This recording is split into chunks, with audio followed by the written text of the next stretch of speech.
Hi, everybody. Dan Illman, Mike Beer getting set to talk about an elite edition of the Grade 1 Breeders' Cup Turf going 1.5 miles. Before we do so, remember to pick up those DRF Players packages. There are 3 tiers available for you at shop.drf.com. All your favorite handicapping products at low prices. Here's the field for the Breeders' Cup Turf. They're here from everywhere, Mike, but we're going to find out one thing. Is up to the mark at 1.5 miles? Yeah, it's going to be interesting to see. I mean, I think we do have the 2 best stateside-based turf horses in this field, Dan. Up to the mark, Warlike Goddess. They just happen to have bumped into a very, very strong European contingent this year. We have a scratch, and it's an important one. The 6 Get Smokin' was expected to provide a good amount of pace in this race. With Get Smokin' out, I'm thinking Balladeer goes right to the top. He looks like the main speed in this race. I don't think they have very many options from out there anyway. He goes to the front. I guess the 4 Bolshoi Ballet gets up close in this race as well. And then we'll see what they do with Up to the Mark, Dan. I mean, I feel like they're going to try to get forward with this horse and work out a trip. I'm expecting them to get forward with the number 1, Shariar, coming in from Japan. The source is fresh. He has not raced since the summer, and he does have plenty of back form. He won the Shima Classic at this distance in 2022. He ran second as the favorite in the Japan Cup in his final start last year. Now, he's run twice this year. I think his Shima Classic was okay, first off the layoff. Yeah. His last race was bad, but he was against some of the better horses in Japan. The winner of that race came back to run third in the Tenno Show behind the exciting Equinox. The third place finisher then came back to run third in a Group 2, so maybe Shariar was just a little bit in tough. They figured, I don't want to go in the Tenno Show against Equinox. Let's try our luck over firm ground here. Yeah, I guess that had to be the idea, I suppose. That I mean, certainly he has a race or 2 on his card that seems like it would give him some kind of a chance in this field. But once again, this is a really strong addition of the Breeders' Cup Turf. Onesto is the number 2. He hasn't won in over a year. That was a Group 1 race, the Grand Prix de Paris, going 1.5 miles, but he's coming into this race in very good form. Here's his third in the Arc de Triomphe. He was 55-1 this day, and I really like the way he stayed on at the end. This is a really strong finish, this horse, but that he's got no chance with the winner, Ace Impact, but he almost gets second in this race at a big price. This is a good performance.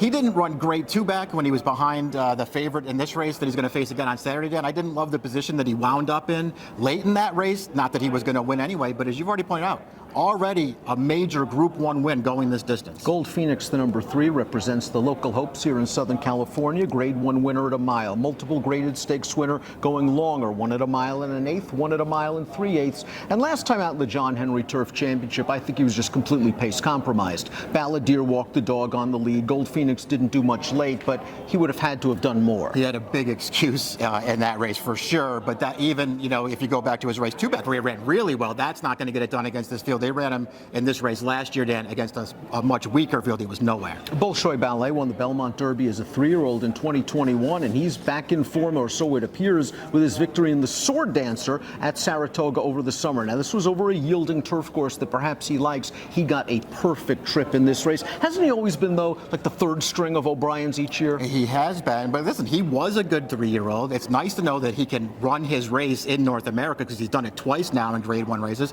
Never had a 4-year-old campaign at all. So that's another mark in his favor this year because he's gotten better this year, Dan. Whether or not he can repeat that last one, he ran in that race. The 5 is Auguste Rodin going out for the all-world connections. Ryan Moore, Aidan O'Brien, and I believe this guy is the horse to beat. He won the Irish Champion last time out. He looked very strong staying. It's a left-handed course, very similar to some of these North American tracks. He beat King of Steel. He beat Onesto. He's rock solid. Oh, I mean, he's very, very good on his best day. There are 2 blemishes on his card so far. Just 2 races where he was a total no-show. Otherwise, this horse is really good. I really liked his most recent start. He got a perfect trip in that race, but he ran a big race that day. Broome is the number 7, and he's best known for running second in the Breeders' Cup Turf at Del Mar in 2021. Now, he has only won 1 race since then. That was a 2-mile race in Dubai in 2023. Is he a pace setter? You know, he's a horse who has trouble getting out of the starting gate, so that could be an issue for him. But if he breaks, I think he could get forward in this race and make himself at least a little dangerous. This horse has some big races on the go back. You mentioned that Breeders' Cup Turf in 2021. He ran great that day. He also came over here last year, not in the Breeders' Cup last year, didn't run that well, but he came over for the Sword Dancer last year and ran well again.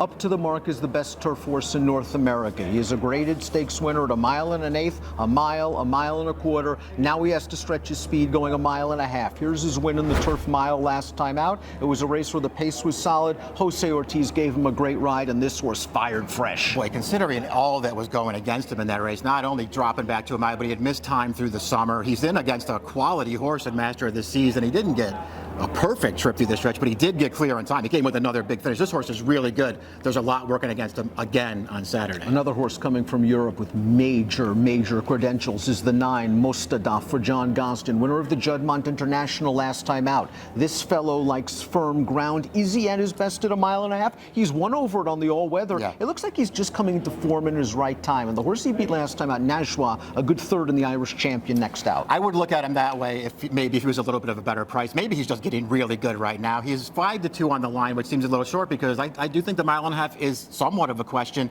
He did win easily last time. They put him on the front. It was a 4-horse field.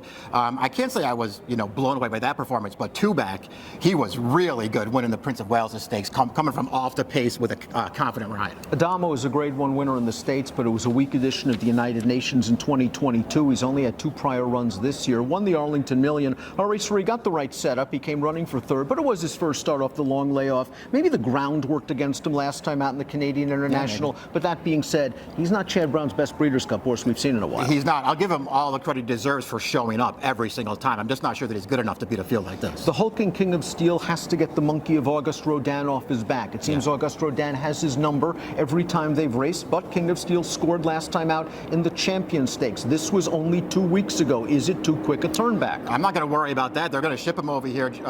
This trainer knows what he's doing. Frankie Dettori is going to take them out. This horse can run. He's really good. It does feel like he's getting better as well. Auguste Rodin's had his number so far. Again, this horse ran great in the Epsom Derby, though, and it took a superior performance from that horse to gun him down. He is a great, big, strong horse that might be maturing physically at the right time. Balladeer is next. He might be the speed of this race. He's won his last 2 in gate-to-wire fashion, including the John Henry Turf Championship, a race where it doesn't get much easier. When you shake clear 4 lengths early, going slow. I mean, I guess they'll try to do the same thing here, Dan. See if he can get out to an easy early lead and make himself really dangerous. It kind of feels like he's in over his head here. Then you have the wonderful North American-based mare, Warlike Goddess. She was third in this race last year. She was only beaten 3 lengths. She got the setup last time out in the Joe Hirsch Turf Classic. A wacky race went over a yielding turf course. Warlike Goddess, she relaxed behind a very fast pace, but you gotta like the way she finished. Big finish in here. Had the right setup. She's been waiting for some pace to run at forever, Dan. She finally got it last time and came through with maybe the best race she's ever run. She's really good. She loves 1.5 miles. She ran great in this race last year, but again, this is a way tougher race in 2023. Top pick time for the Breeders' Cup Turf. You can go so many different ways. You don't believe in this arc jinx. I don't. I don't believe in that anyway. And I do think Ernesto fits really well with these horses. He's going to need the right trip in here, but he's also going to be the best price of these very strong contingent of Europeans. I'm going to take him on top. I need King of Steel to take a slight step forward. I think he does have it in him off his most recent start, and I like that they're showing the confidence to wheel this sturdy guy back on short notice. He'll be my top pick in the Breeders' Cup Turf, but you can go so many different ways. There's so much class in this race. Good luck.